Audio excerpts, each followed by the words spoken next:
Okay. Hello, dear friends, dear art lovers and Shroom art followers. We are at the beginning of the new season of Shroom Art Talk. And it is my greatest pleasure that we are opening this season with one of the most prominent internationally acclaimed curator, my dearest guest, Mr. Azu Nwagbogu. Am I correct in pronunciation? Sorry. You pretend like you don't see the N. It's Wabogu. Azu Nwagbogu. Yeah. Okay. If in Serbian we are reading all letters. Sorry. My dearest friend, he is internationally acclaimed curator, interested in involving new models of the engagement with the questions of decolonization, restitution, and reparation. He's the founder and director of African Artist Foundation, AAF, a non-profit organization based in Lagos, Nigeria. He also serves as the founder and director of Lagos Photo Festival, an annual international arts festival of photography held in Lagos. Also, he's a publisher of Art Based Africa, a viral space to discover and learn about African and diaspora art. In 2021, he was awarded as a Curator of the Year 2021 by Royal Photographic Society UK. In 2023, he also was appointed as Explorer at Large by National Geographic Society to serve as ambassador for the organization and receive support to continue his storytelling and across the world, not only in Africa, across the world and globally. And most recently, in 2024, my dearest guest today was a curator for the first ever Benin Pavilion in the 60th edition of the Venice Biennale. I'm so honored to have you here, dear Azu. I'm so sorry for my lack of pronunciation of your surname, and I will learn, believe me. Thank you, Jelena. It's a pleasure to be here, Swim Art, and to meet you and to connect with you. And I'm really honored to have the time to share with you. Actually, we decide to talk about the culture as the mean of liberation and solidarity. And we are going to talk about FESTAC in 77 and non-aligned movement. But let us go back to understand the background of the FESTAC movement in Africa, because a lot of people are not aware about the importance and significance of that movement. Thank you. It's a great place to start, actually, because I think that especially at this particular moment in common global history, everyone recognizes that we have been sort of deceived, to thinking that Western culture or Western civilization, to use that word that is very contentious, has a sort of a hierarchy of superiority, and that we should all aspire to it. And we should all acculturate ourselves to become more westernized, to become more civilized in their own way, in that way. But I think today, people are beginning to understand, first of all, with the climate challenges that we have, for which, colonial hierarchy and colonial powers and Western culture and Western civilization is really at fault and to blame, if you want to apportion blame, and for which we find that the solutions for these things lie in indigenous knowledge systems. And it's not indigenous knowledge systems that is endemic in Africa, but it's indigenous knowledge systems that is in Serbia, in the Balkans, in Yes. Latin America, in Africa. It's In India. it's a pan knowledge of indigenous knowledge that is the same. And also, if you think about sort of the quote unquote the West, and the America and the Western Europe. they represent 10% maybe of the population of the globe, of the rest of the world, right? And if you think that the 10% for the longest time have tried to dominate the conversation and dominate the way we think and the way we navigate through the world in this sort of exploitative, extractive methodology, we at this particular moment begin to realize that with these big challenges that we have, that the solution is not going to come from those conversations that seek to promote monoculture or a hierarchy of culture. So indigenous knowledge systems everywhere in the world, united majority world people, to use the term, is what FESTAC tried to do, especially the FESTAC in 1977. And there were several conversations that were had that led to the shaping and the formation of FESTAC in 1977 that a lot of people are not privy to. Because the first edition of what you might call FESTAC happened in Dakar in 1966. And the plan was for the second iteration to happen in 1976 in Nigeria, in Lagos. But unfortunately, the military head of state at the time, General Murtala Mohammed, he was assassinated in January of 1976. So in a failed coup attempt. So the plan for FESTAC in 76 was shelved. And the big debate about FESTAC in 76 was, how do you shape and how do you embrace Africa and diaspora? So the conversation really was about evolving from the negritude movement of 66, which was about Blackness and Black history, negritude movement, to embracing a broader contextualization of majority world people. So it was seeking to have Egypt, North Africa.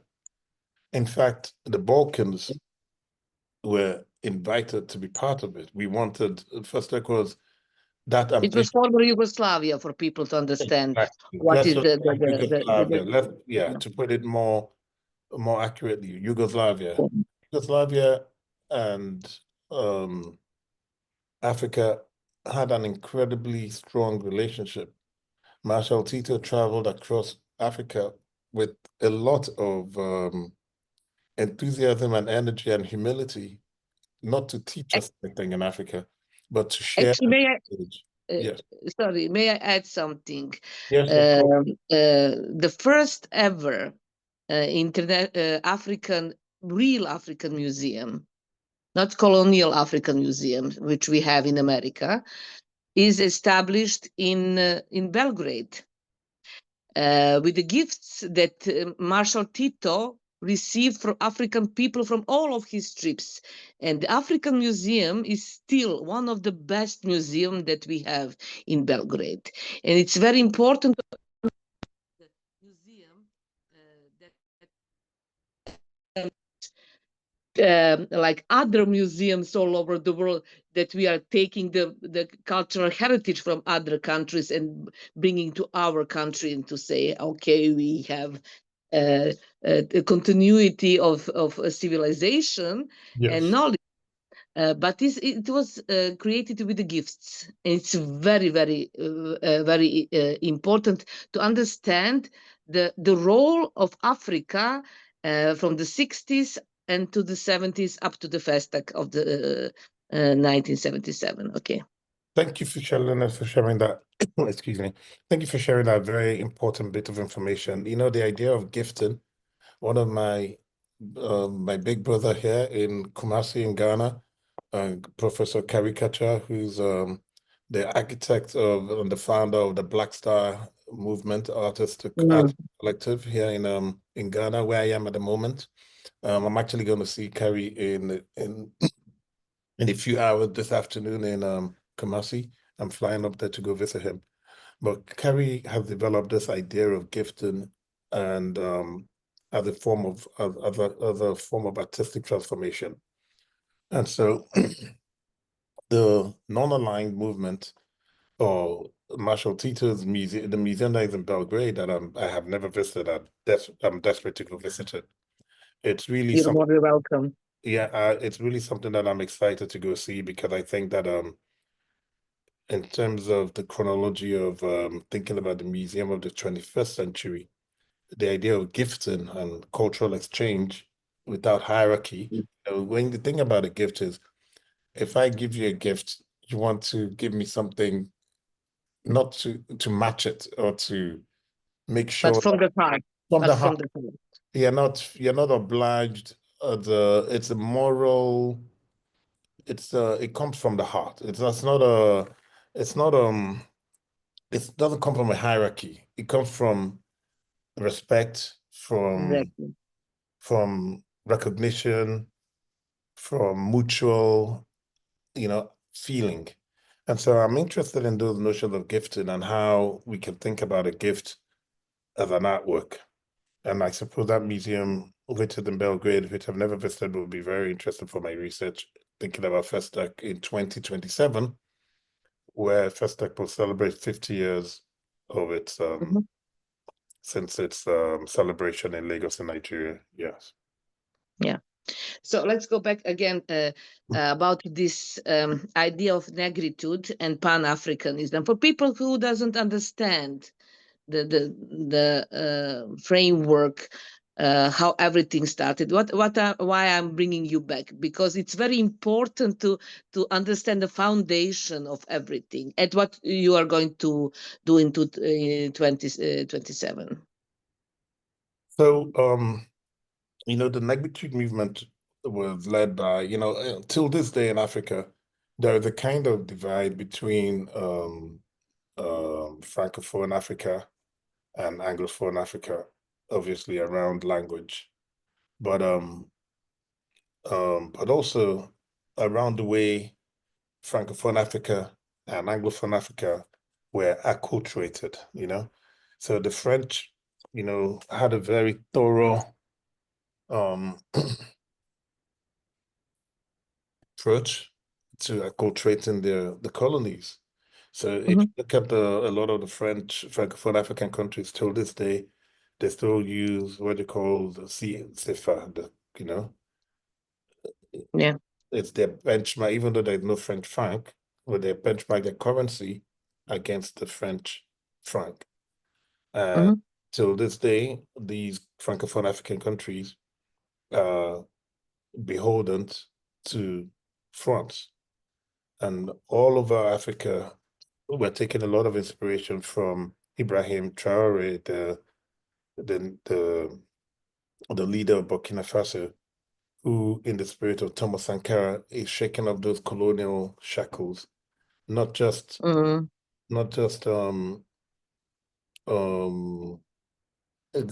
independence by name, but he's actually interested in economic independence.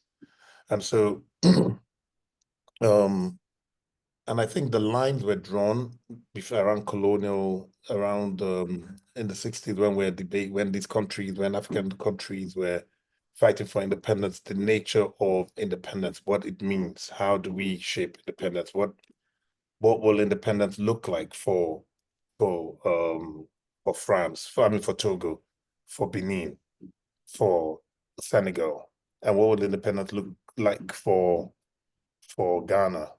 And people like Kwame Nkrumah, who in 1957, when he fought for independence for Ghana, was interested in Pan-Africanism. He wanted us to have a one united African country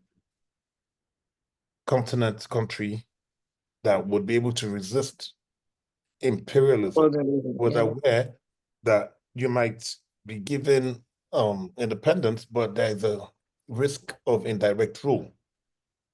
And one of the things that Chairman Mao did when he took over when the communists took over in China in 1949, he launched the Cultural Revolution in 1966.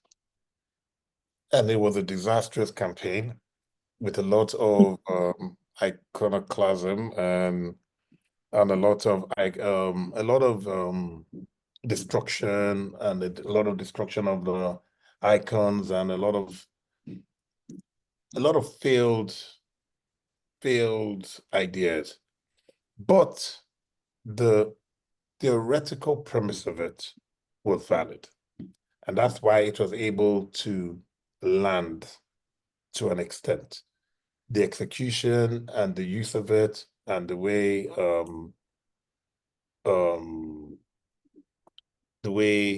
Mao used it and weaponized it for his own good was a big problem. Actually, may I add something? Because as you know, I was born in Yugoslavia. Yes. Socialist Federative Republic of Yugoslavia. We had some of it was obligatory to learn the Marxism as a subject. Okay, and we were very involved in this matter. Every idea at the beginning, it's very good. When you see the Marxism, socialism, actually, I can speak about socialism and later communism. Communism needs to be extension of the socialism. We have a very specific type of socialism here on Yugoslavia. But overall idea of nation's country, it's very good. Also, Mao's idea is slightly different, also different than Russians' idea of communism or socialism, actually Marxism, but all of those ideas are in their own core very, very, very good. But implementation of idea is also very important. How to implement some idea, how to make it sustainable. But we are also humankind and humans. I think you're completely right. And that's why communism has no chance to succeed in the sense that because it does not take into account the nature of humanity. And exactly. We are not walking around like saints. We are, power is very, intoxicating and corrupting. But the logic that what Mao was really trying to emphasize with the Cultural Revolution, what he was saying was that we needed to rid ourselves of bourgeois tendencies. Exactly. People needed to be vigilant against bourgeois backsliding and what he called right thinking. And he was the one to tell you what right thinking is, And so, but what it had really achieved, as he was saying to Russia, to China at the time, was we need to develop our own. And even though the Cultural Revolution was weaponized and instrumentalized for his own selfish agenda to get back power, and he, as I say, it was very, very terrible because they destroyed a lot of art and artifacts and history. Yes. But he was trying to destroy what he called the four olds. Actually, all revolution eats its own children. You know that. The history starts with me. Everything starts with me. That is how revolution is. We can see, for example, French Revolution. History starts with me. That is the overall idea of the revolutions since to the 19th century. But one of the very interesting thing is, for example, for Russia, when we talk about art, the best movement, I mean global movement, started in Stalin's Russia. I'm talking about, for example, I'm talking about surrealism and avant-garde movement started slightly before, but they also flourished in the 19th after the war. Before, a lot of people go back to America, for example, and using art as a propaganda, it's also one of the tools of government how to rebuild its own foundation from the scratch. from the beginning. And when we now see the Russian propaganda's posters, for example, or Mao's or Chinese posters, we can say that they are very good, executed as a piece of artwork. They were art. powerful. Yeah. And this is the thing that this is why cancel culture is very dangerous, because what we need to be doing is trust that we have enough intelligence, enough knowledge, enough Exactly. to look to the past, to learn to go forward.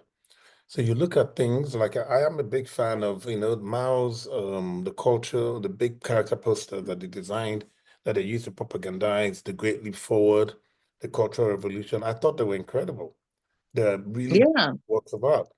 A lot of the fashion and posters that were used in 45 by the Nazis is very powerful, very beautiful, very aesthetically convincing as propaganda tools.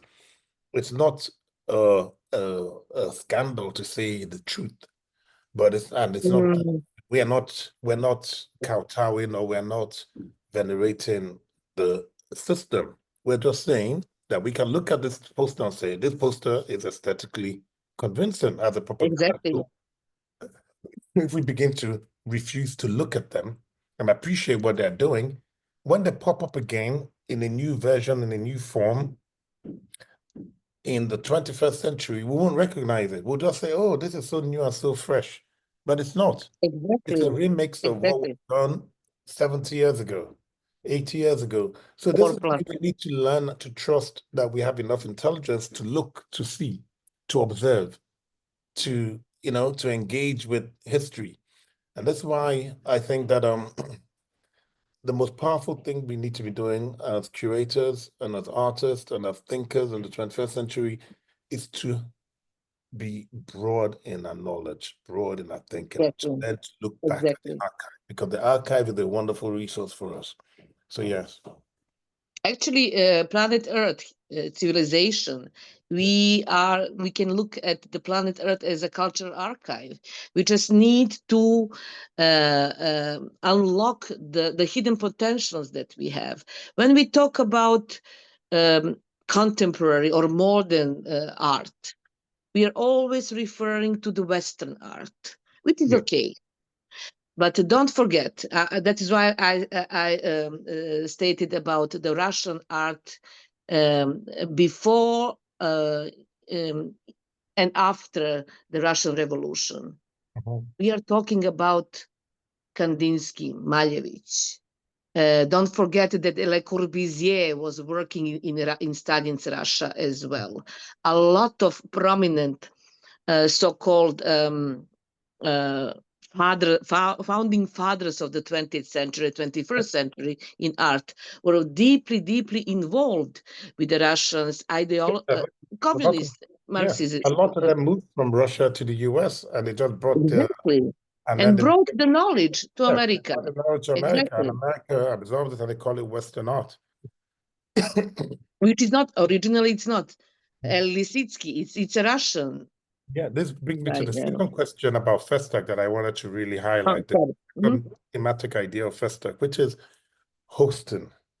So the fact that America can host Kandinsky, can host Malevich, can host Roscoe, can host Rauschenberg, and absorb them into a canon that is new and is inchoate and is clumsy and non-formed yet, then we call it Western or American art. But a lot of it is not American or Western. It comes from Russia, Actually, they originated from Russia. So you see, this is they even call it, they come from the greater Soviet region, even to use that broad term. And so with FESTAC, it was an opportunity for Africa to also host the world, and then to be able to absorb these cultures that came from Africa and they are returning to Africa. That's a very big part of it, the return. So we talked today about restitution. And restitution has dominated the contemporary art scene for the last 10 years, or the museum world for the last 10 years. But if you really think about it, not enough people are thinking about the restitution of knowledge systems that have been destroyed, obfuscated, deleted. So this sort of epistemicide, the destruction of knowledge systems, we don't articulate it or talk about it enough. And this is one of the things that I'm trying to do in my work as a curator. I'm not interested in shiny bronze objects from Benin or whatever. They are great, and I think it's wonderful, and it's, we can learn a lot from them, and we want to bring them back for sure. But I believe that they are distracting from the bigger conversation of the things that are the knowledge system that we've lost in absorbing another knowledge system that is strange and foreign to us. So this is where I want to be. This is where I want to agitate for. This is where this is the sharp. I agree completely with you. And so when I talk about FESTAC and I talk about the non-aligned movement, a lot of young people today do not even understand that, a lot of the knowledge system that I enjoyed, even so-called Greek philosophy, came from Africa. These are some of the things that we're unearthing and we're researching and we're trying to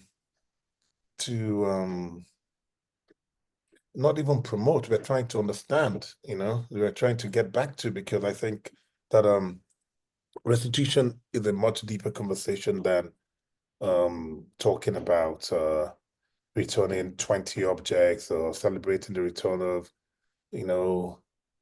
not even 0.001% of the things that have been looted. And then you have the politicians celebrating, clapping for themselves and, celebrating, something that is completely self-serving for, for Western institutions and Western politicians, but ultimately do not do much for the communities that have been destroyed and have been affected by colonial conquest.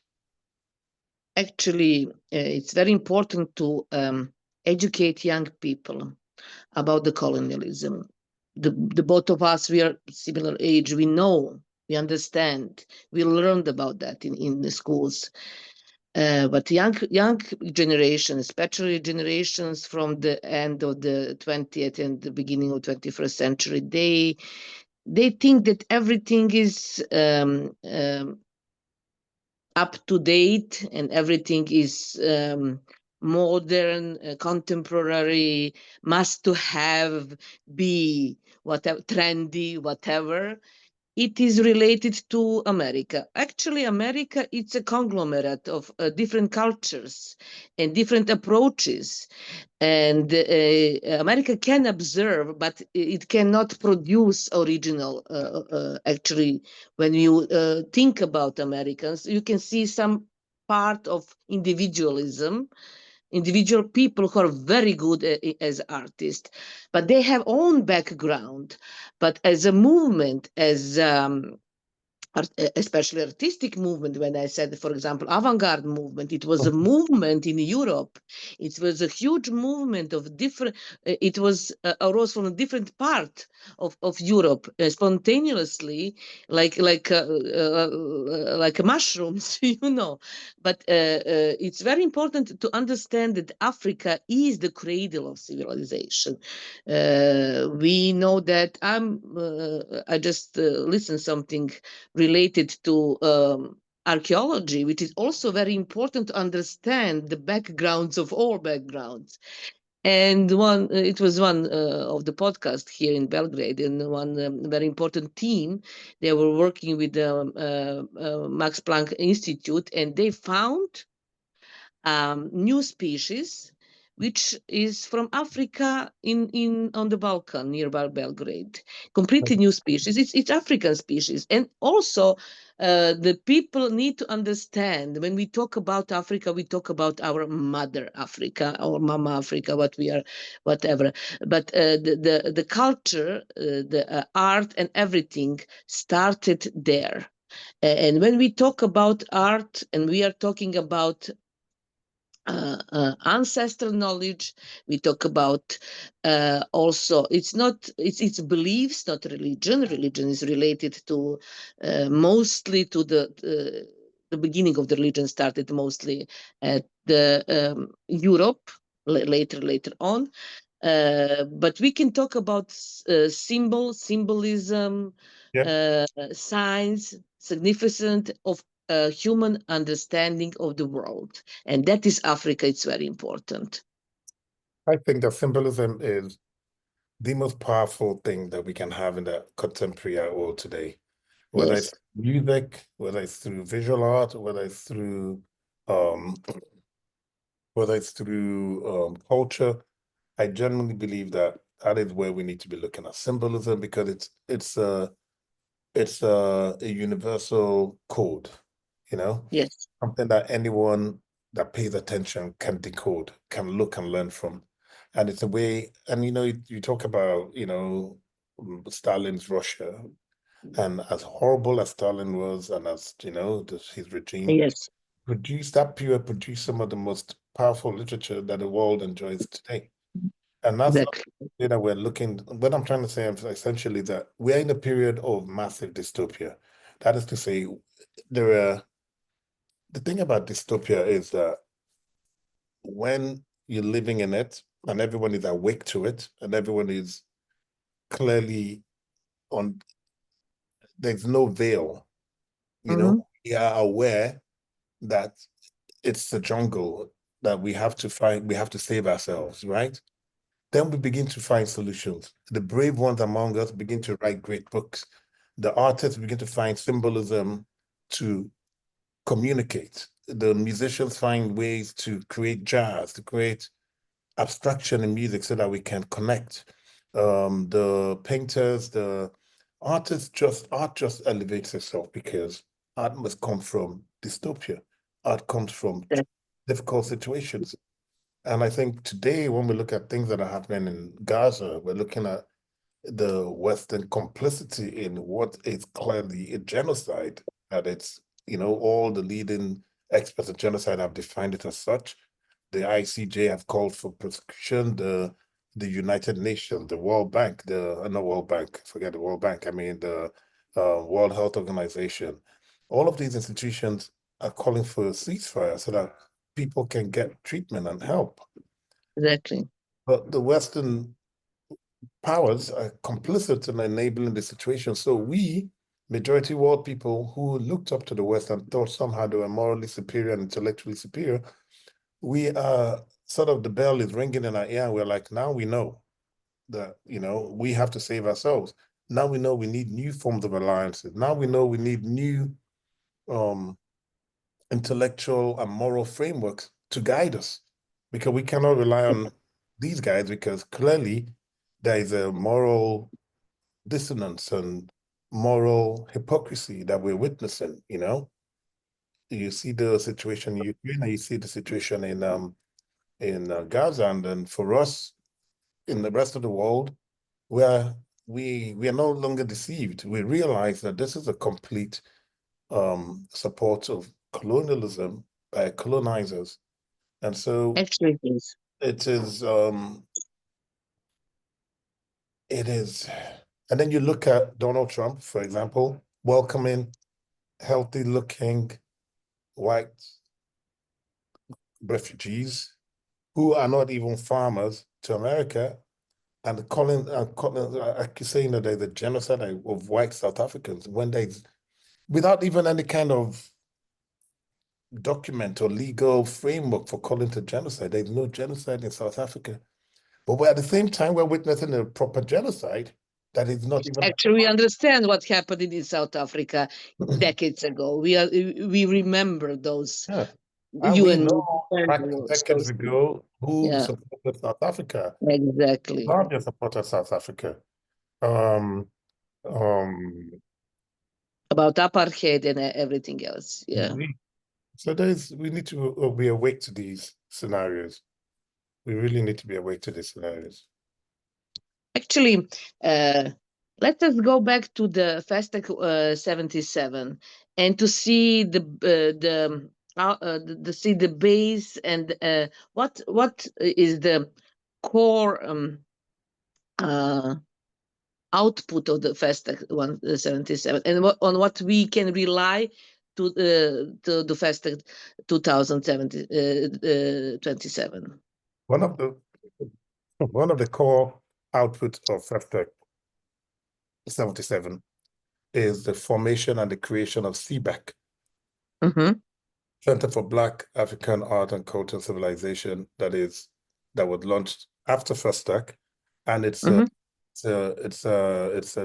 institution launched by the federal government of Nigeria to house and to archive the memory of FESTAC and the gains of FESTAC. And that is one of the best archives that we have in Nigeria too. And the CBAC archive has works of art donated by artists from all over the world, Brazil, US, Burkina Faso, Burundi, everywhere. It has those artworks that were brought and donated to FESTAC at the time. Houses the colloquium. There was a lot of debates that were had in 77 around the big issues that we're still dealing with today. We're talking about food security. We're talking about global warming, climate change. All of these were debated by the leading decades ago, nearly 50 years ago. And the archive of that knowledge system, of those conversations, are stored in CBAC in Lagos. And the Director General of CBAC, Aisha Oge Kuta, is an artist who understands the importance of art and archives, and is an artist that I've worked with on a number of occasions, actually a very talented photographer. And so she's also carried the legacy forward. And so we're in partnership with her to get into that archive, to mine that archive, to create new ways of thinking about FESTAC, to celebrate FESTAC in 2027. That's in a couple of years. But not just to celebrate, but to see what we can learn from the great conversations that were had by the leading intellectuals from all over the world that came to Lagos, Nigeria, nearly 50 years ago. Yeah. And how can we relate FESTAC 77 to the non-aligned movement? That's a really incredible, powerful question. You know, there's so many similarities between the non-aligned movement and FESTAC. You know, non-aligned, again, was born from a refusal, a repudiation of we did not want to be drawn into the Cold War. The non-aligned movement was like, not interested in East or West. We want to align and create a solidarity, global solidarity. So for me, that's the word that I think about when I think about FESTAC and the non-aligned. It's about solidarity, global solidarity movement. I know the work that we do as artists is really about the conception of a common humanity. Looking at someone in Congo, I'm seeing a child in Congo, I'm thinking that could be your child. Whether you are British or you're German or you're French or whatever, when you see a 3-year-old, it's a 3-year-old. You know, that's the way we need to be. We need to organize our sensibility to begin to, you know, to back to basic. That's the basis. You know, the basis of humanity is to say, we need to respect life. And it's not life in your village or in your country. No, it's life. Because if you begin to disrespect the life of somebody that is living 10,000 miles from you, thinking that I can go there, take their resources and bring it to mine and I can be comfortable, you're deceiving yourself. You know, you will fit with everything is connected. Climate change is connected to colonialism. Global warming is connected to this extractive practices that we've embraced and we think it's normal. So it is not. And it's not normal, and it doesn't have to be that way. And there's no reason why we cannot fix it, you know. And this is the big work that we need to be doing as artists, as thinkers, and within the conception of the non-aligned movement and FESTAC, it's really about global solidarity. That is what I'm interested in, global solidarity movement.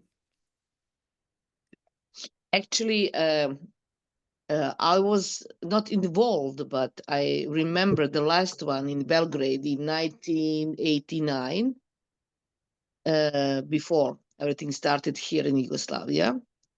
It was so powerful. They had a very powerful messages, but at that point, the world started to change. You know, the Berlin Wall collapsed, and Iron Curtain collapsed, and everything else. And maybe I just saying maybe this movement started before its own time.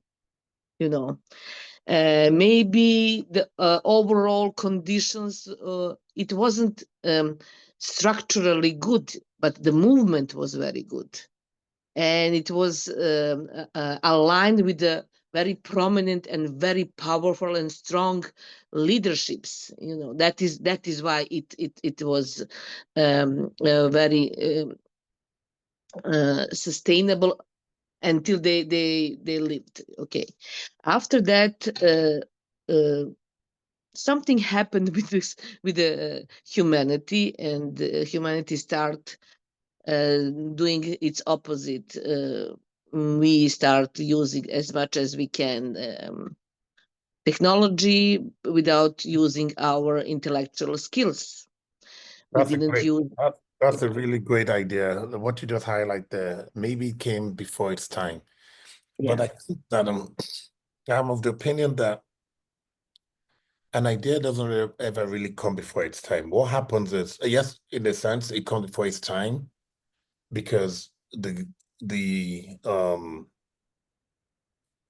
manifestation of that idea might not have happened the way we expected it to happen 70 years ago, 50 years ago. But a seed never really dies, right? A seed, No. a good seed never really dies. So, you know, I think about, again, Ibrahim Traore today, who in Burkina Faso, that Thomas Sankara was killed with the complicity of the CIA and the French, and they installed a puppet president who they could control. But today, not even 40 years later, we have a rebirth, a reincarnation of the spirit of Sankara. So, and all of the references that the new young president or leader of Burkina Faso is embracing are from. Oh yes. So today, we know that the non-aligned movement organized itself around the importance of cultural cooperation. Firstly, You yeah, know, we know that there was anti-colonialism was a big part exactly, of it. We know that it was about creating a new economic order that did not rely on the West. We know that it was about exactly. Pan-Africanism and third world solidarity. And the third world was not to say that it was, you know, the third world was, the definition of third world at the time wasn't a hierarchy. It was, this is the new world to be. Without hierarchy, actually, without hierarchy at all. And And it's so, let me use some phrase. Sorry, it was kind of hippie movement yeah, in very, very difficult surrounding related to America, Russia, and everything in between, the Cold War. It was like a reaction of the very, very profoundly good people who understood humanity as it is. now you make me talk about another very big point. You know, something that is really important is the Yugoslavians and the Balkan culture is similar to the African sensibility. Oh yes, Unity. It's about family. It's about, always. it's not about ownership or domination. It's about, you know, custodianship. So you look after something for the next generation. It's not about labeling it and branding it and saying, I own this, so that you can pass it on to your own bloodline for the next generation. No, it's about creating it for the community. And so this For is humanity, that yes. Yes. non-aligned movement culturally had, that African sensibility always have, that we really feel like it's a common thread. Yeah, it is a common thread. That is why I underlined this new archaeological excavation, which very, I just listened recently, a few days ago. It is a huge archaeological debate right now because it's turning point from something within archaeology. But not it's only it's archaeology. When we see the patterns, when we see the um, symbolism and signs, which is very important to understand. The African art, let me say from my point of view, has the original signs, which is embodied in African DNA. When we talk about signs, we are talking about bits and bytes. We can now use this terminology very easily. It is a very shortened, you can storage a very short, in very short sign, a big message that you can convey to the humanity. And that is the importance that what we also need to explain to young people. They are used now in very like a blink information. No, you cannot grasp information in very blinky blink social media terminology. You need to sit and turn on your brain, and that is Yeah. very important when we talk about African art, which is very symbolic art, and it's a basic. When it's a basic art, everything started from the African art. When we talk about, for example, other European countries from the, for example, let's say Etruscan artist and Roman and the Greek artist, they all refer to the symbolism they saw in Africa, which they called something, yeah. And It's it's really, very it's really powerful what you just described now. It's really true and very powerful. You know, the everyone knows about Picasso taking from Africa and bringing it into his art and really appreciate exactly even the conception of what we call realism. What is realism? African artists and African thinkers and makers, our forebears from 5,000 years ago, 2,000 years ago, 3,300 years ago, 800 years ago, they understood that realism is not a representation of physical form.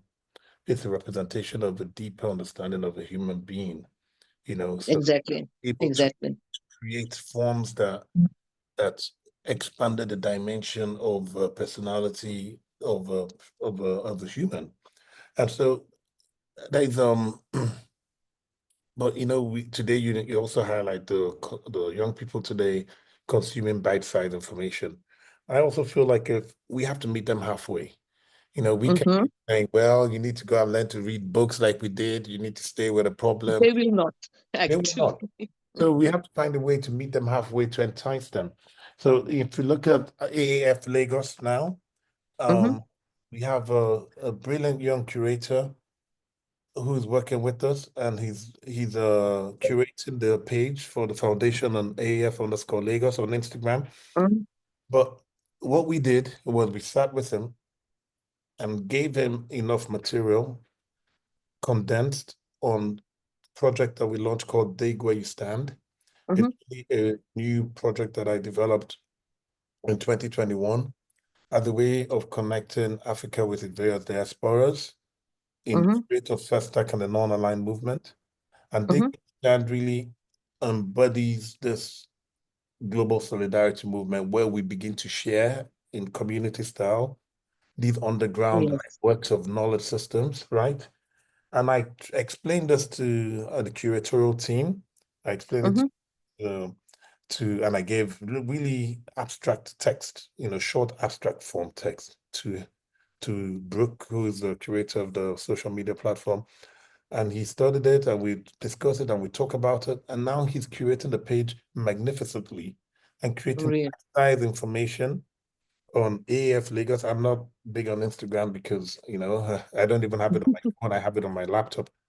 But he's created this bite-sized information so that people can really start thinking and start researching. Exactly. What I found is that it's really created a trigger for a lot of young people who can really resonate with it.